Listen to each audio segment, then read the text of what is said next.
nothing to do with things I built, but like Hannah shared, the college staff, we went to Puyallup yesterday. Puyallup. And we did the opposite of building. We tore down our body health. On the right there, you have Daniel Barnes with an elephant ear. That's what it's called. It's kind of like a crepe donut thing.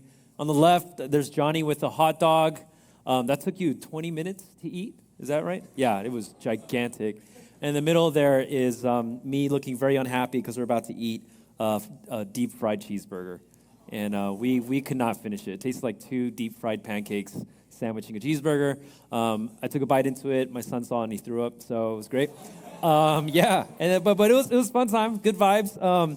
Okay, I'm going to show a picture of something might be a little shocking. If you know the answer to this question, don't answer it, okay? But they're animals, and this is a pig that we saw there. Can anyone guess how old this pig is? How old do you think this pig is? What was that? 10. No, this pig is 2 years old. 2 years old! Little Bessie, was that it? And then, yeah, apparently at 6 months, they can be 200 pounds. Is that right? That's crazy. I'm so glad that human beings are not like that. Yeah. But anyway, so that was the Washington State Fair at Puyallup, and yeah, if you get the chance to go, it was pretty fun. Anyway, that had nothing to do with anything.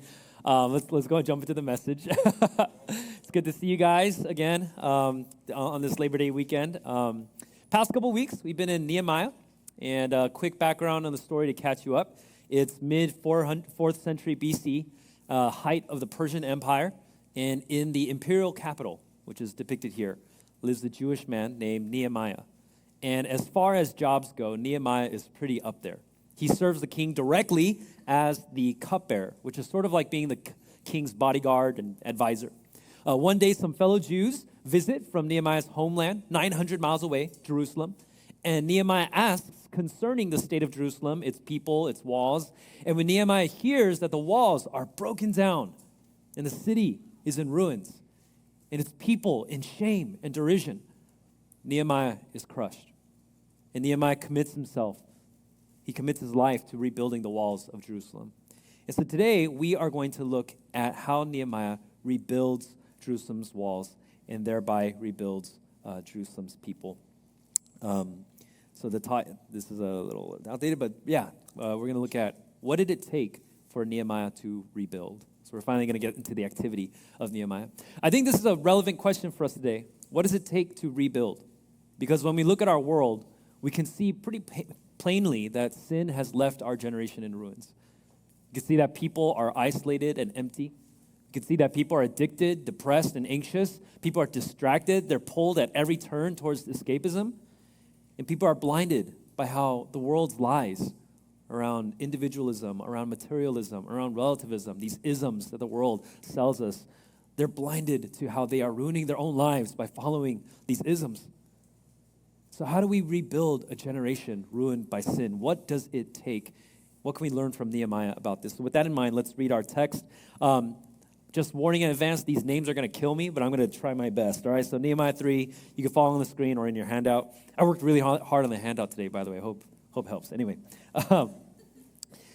Then Eliashib, the high priest, rose up with his brothers, the priests, and they built the sheep gate.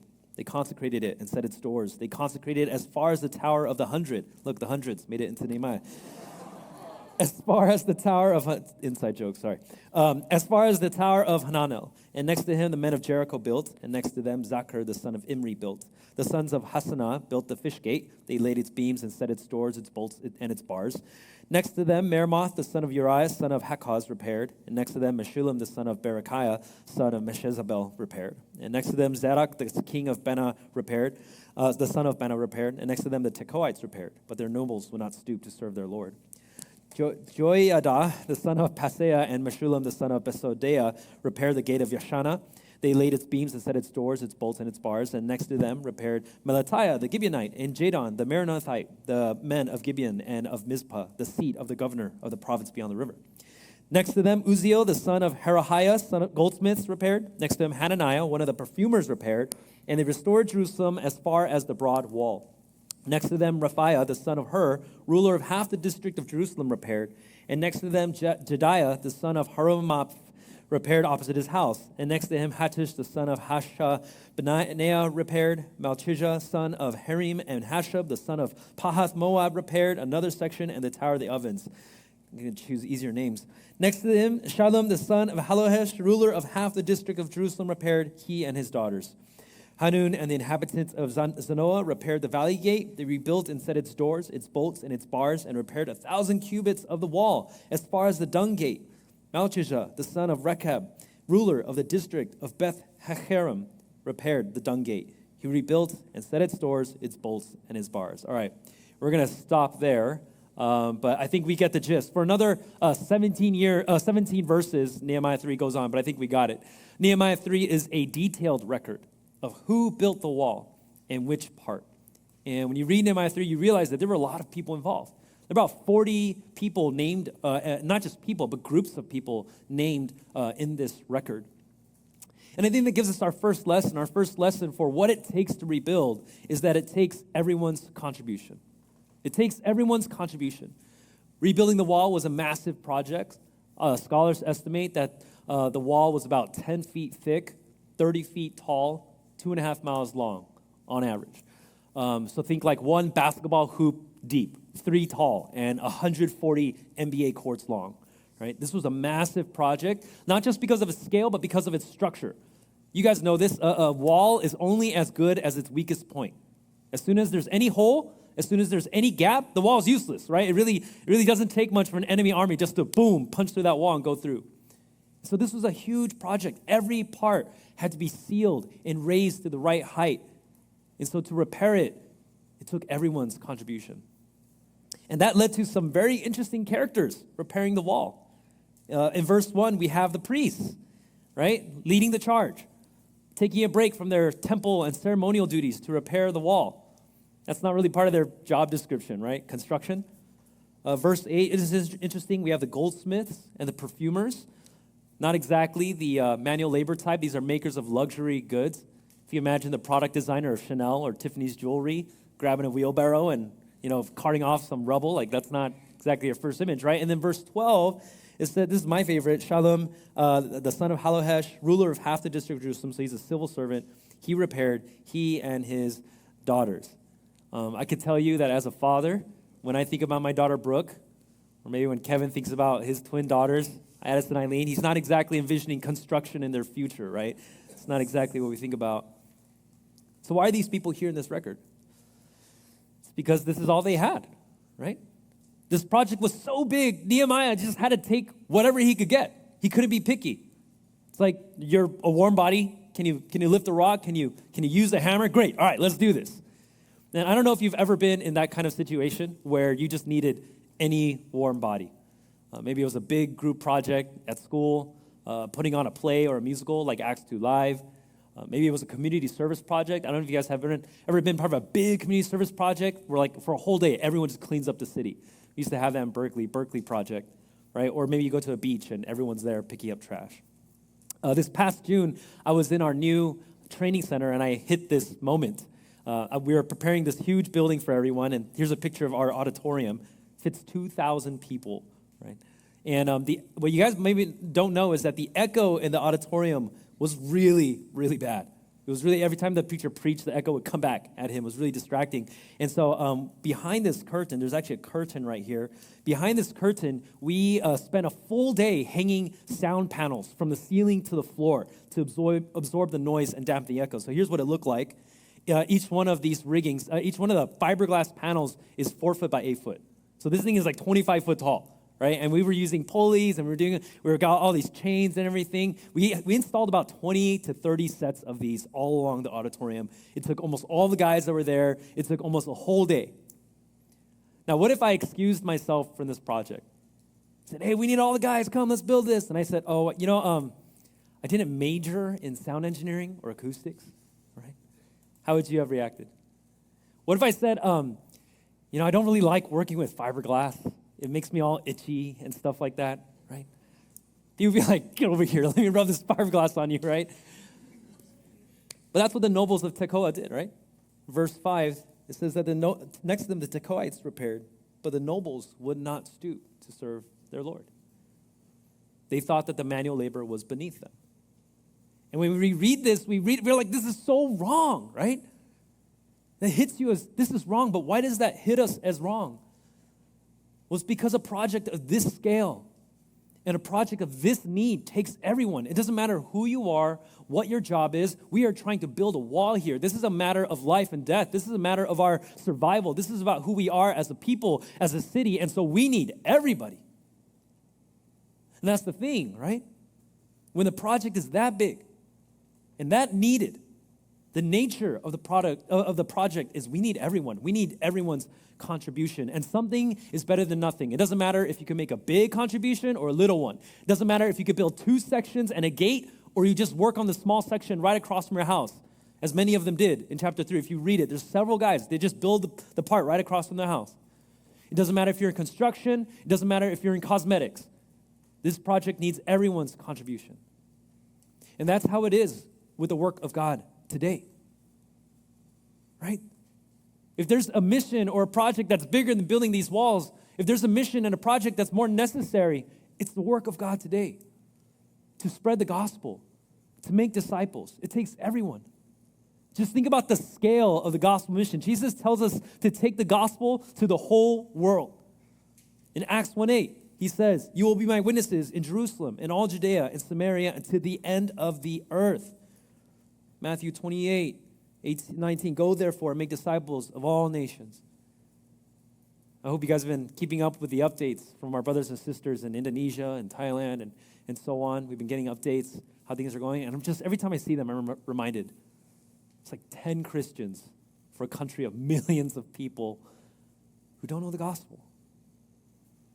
And when you spend some time in the foreign mission field, this becomes so real. We need everyone, everywhere to hear the gospel. And the way that that's going to happen is that we need everyone we can get.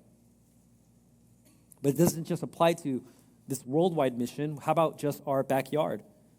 You know, our network, our vision is that we own the campus. That's the slice of the Great Commission we own, right? We want to reach the college campus because college is a special window. It's a special window where people are more open in their lives than any time, right? I still believe that's true. The college campus is also a special place. The whole world gathers on our college campuses. You don't have to go on foreign missions. This past week, I was on the UBC campus and I met someone from Burma. I was like, you look like a normal. I would not have guessed he's from Burma. International students come from everywhere to the college campus. And then finally, the college campus is a special opportunity. It's where the next generation gathers, not just to be educated, but to be formed into who they're going to be for the rest of their lives. So we want to reach the college campus. Not just the college campus, but we want to reach the entire next generation, all students, right? And according to 2020 census data, there are about, in the Seattle metropolitan statistical area, which is like Snohomish, King County, and Pierce County, all those combined, there's about 1.4 million 10 to 24-year-olds. So youth to high school, all the way to college, right, and slightly young adult. 1.4 million. There are over 100,000 college students across 20 campuses in this area. What percentage of these college students would you guess are active Christians who are actively obeying the Great Commission in trying to preach the gospel and make disciples of all nations? Nationwide, the average of self-identifying Christians is about 30% of college students, but only about half of those go to church at least once a month. Only about a quarter of self-identifying college students are actually actively involved in church and regularly practice it. And so if we want to be conservative, we can probably guess, we don't have actual data on this, but we could probably guess that there are about 8,000 active college student Christians in the Seattle MSA. 8,000 Christians to reach the 1.4 million youth and college students in this area. Hope you can see that when it comes to the mission of spreading the gospel just in our backyard, it's a mission where we need everyone. We need every Christian to take God's call on their lives seriously to reach the Pacific Northwest with the gospel. I think that's what we get in Nehemiah 3. I think in Nehemiah 3 we get a beautiful picture of the church. We get a beautiful picture of what it looks like when everyone takes that call seriously and they rise up together to build. Nehemiah 3 is people who took that mission seriously. Nehemiah said, let us rise up and build. And these people strengthened their hands for their work. From goldsmiths to priests to Shallum and his daughters, they tackled a task that none of them could do on their own. And against all odds, they did it. And I can imagine Nehemiah as he's writing this. It seems boring to us, but I think for Nehemiah, this must have been one of his favorite parts to write. I think Nehemiah might have teared up writing this. Like next to him, right? Next to him, and then next to him, and then next to him, and next to him, next to him. It's like a drumbeat in his passage. 33 times Nehemiah says next to him or after him. We didn't do it alone, but next to him, next to him, next to him. And I love verse 14. He's like, next to him, Malchijah. He built the dung gate. The dung gate. Malchijah built the dung gate. Like, not all the work is glamorous, right? But this is what the church is supposed to be when it's working right. Whether it's church cleaning, and you're cleaning the dung gate, or you're cleaning the oil stains in the kitchen, or it's going out during dog days to talk to students. Every person next to him, next to him, next to him, all of us mobilized, equipped, activated for the work of ministry. When that happens, it's a beautiful picture. It's what the church was supposed to be. I remember as a freshman going to my first new student welcome night at our church. I remember after the program, everyone's going for the free Korean barbecue because, of course, that's why people are there. And I remember looking at the line and realizing that the people who are serving the food, those are not professional caterers. Those are church people. Those are people with careers. Those are grown adults serving college students Korean barbecue. And I remember in my mind, I thought, how did you get your church people to do that? And that was, honestly, that was the first things that made me realize something is happening at this church. To me, it wasn't just church people serving. To me, it was like, that's scripture coming alive. That's what I read in the Bible about how Christians are supposed to be servants. This is me, like how I'm reading about how the church is supposed to reach people and make disciples of all nations, and I saw that scripture come alive. It was almost too good to believe. It amazed me. So we need every Christian for the work that God calls us today. We need everybody's contribution to rebuild this generation. And when every Christian is activated for ministry, when every Christian is activated to share the gospel, build up the church, and serve, we see the beauty and the wonder of the biblical church coming alive. Now, not everything goes smoothly. Almost as soon as they start, the people face opposition. Right? There are people who are threatened by the rebuild because it means they're going to lose power and influence. They want things to remain as they are. They want Jerusalem to stay broken and ruined. And similarly, when we start rebuilding, when we start engaging in the mission of God, we will also face opposition. Jesus told us to expect it. But it's not opposition of flesh and blood. It's spiritual warfare. Satan is not happy when you and I start to try to rebuild this generation. Satan wants to steal, kill, and destroy. He wants people to stay ruined by sin. And so he will oppose us. Jesus said, expect this.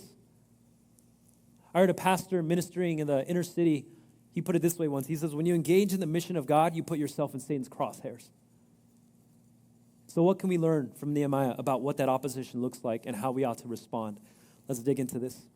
Let's read these opposition. You guys can follow along. I'll read. Why don't you guys read actually the orange, okay? This is Sanballat and Tobiah.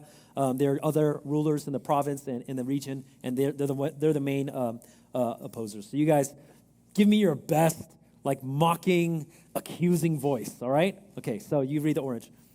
But when Sanballat the Horonite and Tobiah the Ammonite servant and Geshem the Arab heard of it, they jeered at us and despised us and said,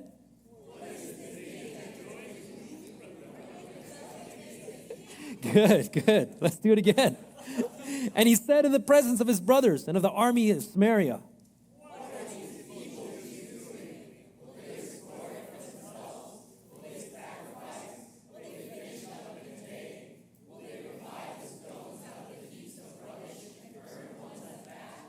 Tobiah the Ammonite was beside him. He's like the guy who's like, yeah, get him. You know, he's like the bully's sidekick. Tobiah the Ammonite was beside him, and he said,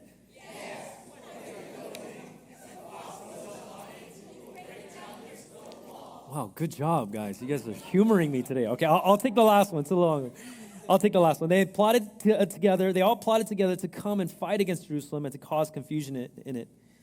And here, verse 10, this is the intensification of the opposition. This is their own countrymen whispering things. It says, in Judah, it was said, the strength of those who bear the burdens is failing. There is too much rubble. By ourselves, we will not be able to rebuild the wall. And our enemies said, they will not know or see till we come among them and kill them and stop the work. And at that time, the Jews who lived near came from all directions and said to us 10 times, you must return to us. You must return to us. It's powerful, right? I felt it when you guys were reading these words. Why don't we do this? Let's take a discussion break, and in groups of like 2 or 3, why don't you guys talk about what makes this opposition so effective, right? Read all the stuff in orange. Why is it so powerful? Go and talk to each other for about 2 minutes about that.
All right, I know that wasn't a lot of time, but man, you can write like an essay. You could write a paper on psychological warfare from these verses, right? Yeah, these guys, they use accusation. They say, are you rebelling against the king? And even though Nehemiah has the letters that show that he's not, like they can make the Israelites feel like they're doing something wrong. Like, oh man, oh shoot, are we rebelling? They use mockery. This is your crew of builders. You got perfumer and like gold. You don't even have enough craftsmen. Everything you build will fall down the next day. You can imagine some Israelites going, oh, shoot, maybe they're right. Maybe our efforts are futile. Like, what do you think? I don't know anything about wall building. Maybe what's the point of working this hard? And then, of course, threats of physical violence, right? Strikes fear into people. Fear for themselves, fear for their families. I think these are the same ways that Satan attacks us. These are the same ways that Satan tries to deter us from rebuilding or making any serious attempt at living our Christian life.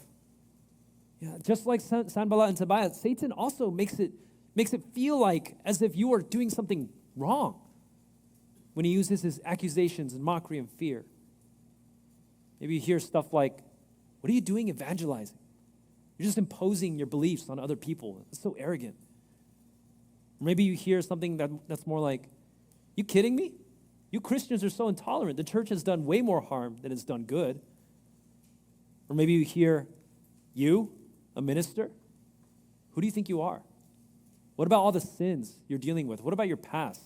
What makes you think God can use you? Just forget about it. Sometimes it's just the fact that we face any opposition at all.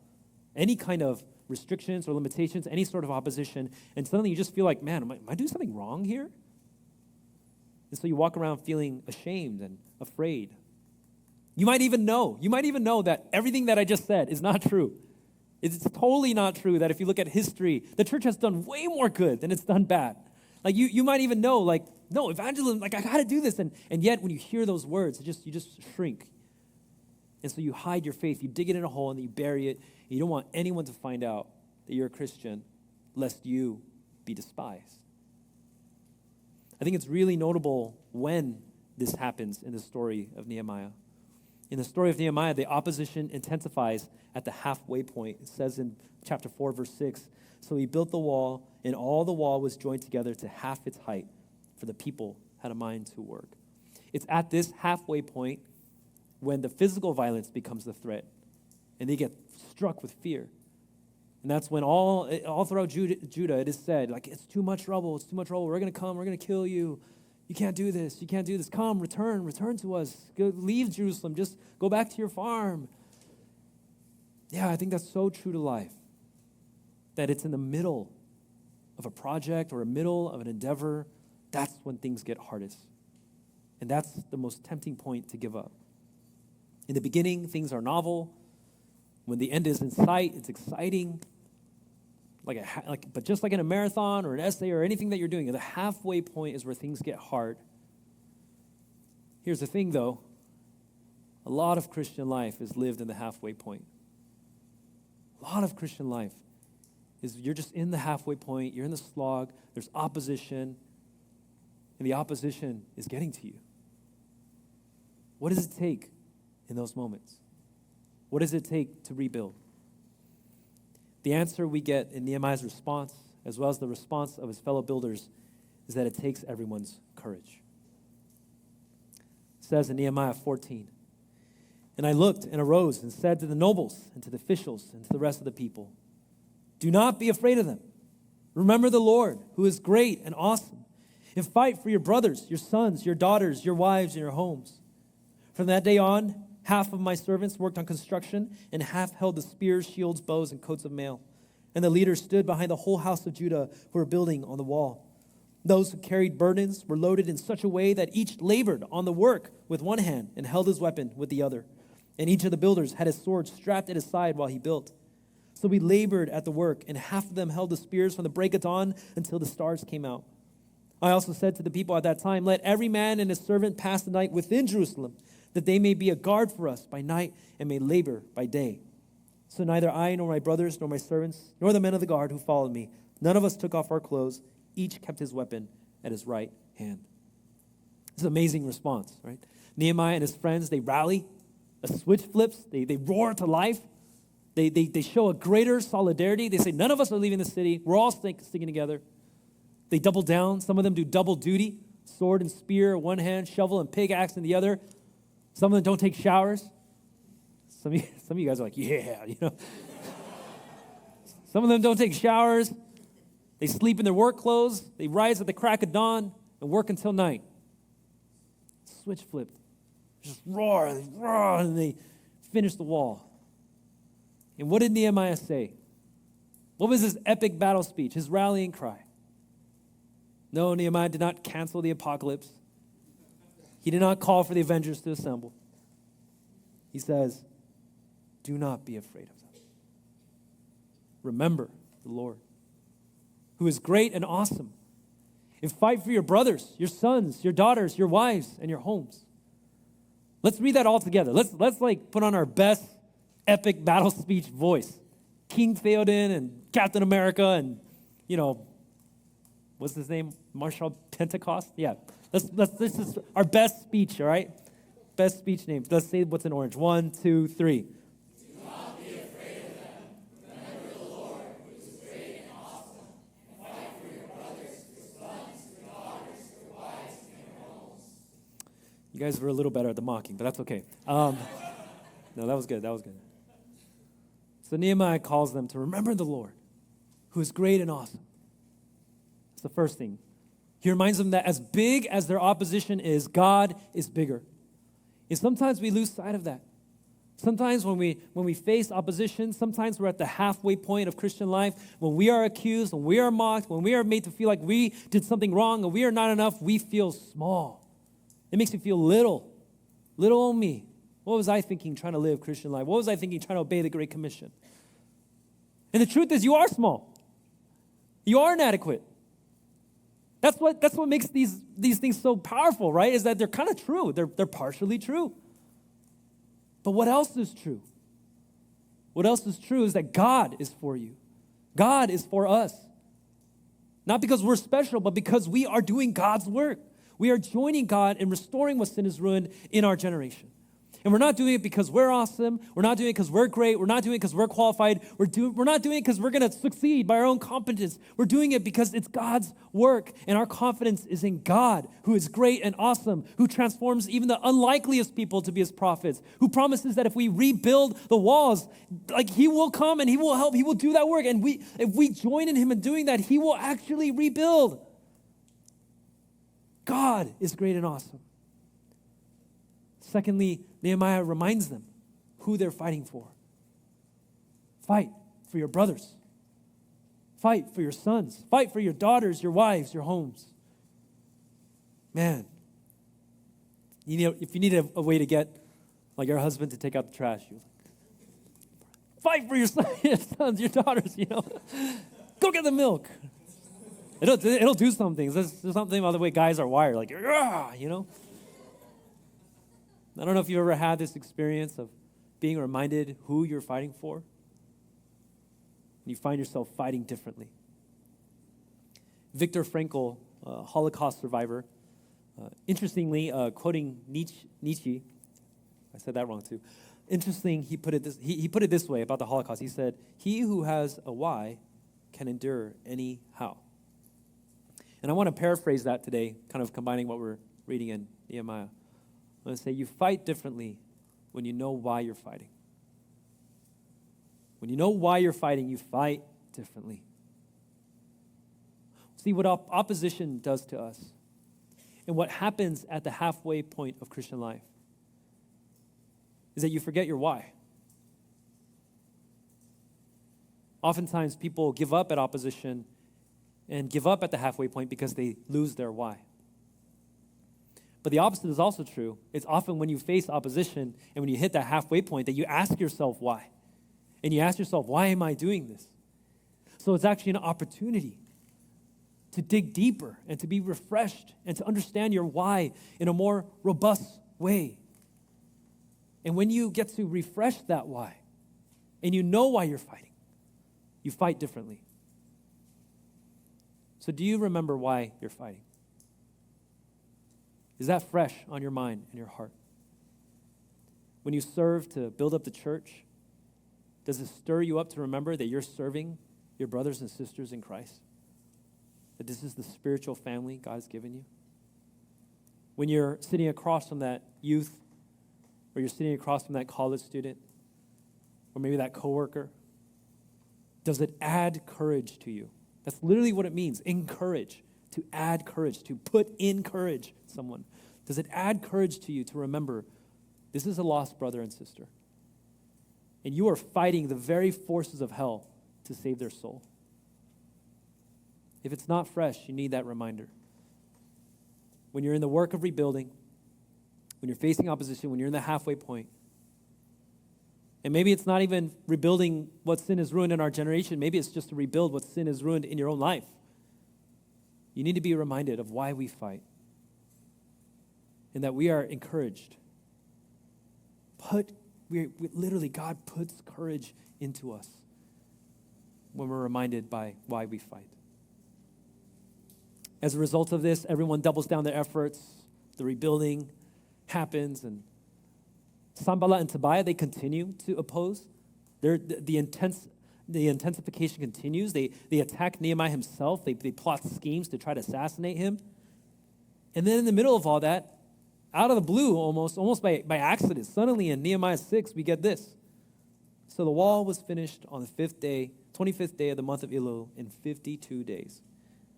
And when all our enemies heard it, all the nations around us were afraid and fell greatly in their own esteem, for they perceived that this work had been accomplished with the help of our God. Hudson Taylor, the missionary who pioneered China inland missions, he said this: I have found that there are 3 stages in every great work of God. First, it is impossible. Then it is difficult. And finally, it is done. And if you know, you know. If you've done ministry for a while, you know what Hudson Taylor is saying. This is so true to how God works when we join him in rebuilding. This is so true when we try to rebuild what sin has ruined in our generation. The opposition is indeed great. Indeed, it feels impossible. Indeed, it feels difficult. But then when everyone contributes and everyone takes courage, God works powerfully through his church. And then we find that the work of God is done. That's what it takes to rebuild. So how do you need to respond to today's message? Maybe some of you've been counting yourself out in the mission of God. Saying, I'm just a perfumer. I'm just a goldsmith. I don't know anything about ministry. And maybe you're saying those things because you've lost sight of how big this mission is. We need everyone's contribution. Doesn't matter how big or how little. We need every warm body out there. Maybe you're experiencing opposition. Maybe you're in that slog of the halfway point of life. Maybe you're experiencing that in someone you're trying to outreach to, and you're trying to love, and it's hard. Maybe you're experiencing that in your own struggles with addictions and your own character, and you've been falling and failing, and it's just hard. And you're experiencing voices of accusation, mockery, fear, and intimidation. Do you need to be reminded of your why? Do you need to be reminded that, yeah, you're small, but that's okay. You can be small because our God is great. God is awesome. Then all your struggles and opposition. Maybe you need to be reminded that you're fighting for fellow brothers and sisters, those who are in the church and even those who are lost outside of it. So how do you need to respond? Those are just a few ways that you can respond to today's message. And so I want to give us a moment to just review our notes. After that, we'll share a little bit with the people just around us, and then we'll have a closing song. All right? So take a minute to review your notes, and I'll prompt you guys to share with each other. But yeah, there's a little space at the bottom for your response as well if you want to capture it there. Go ahead and take some time.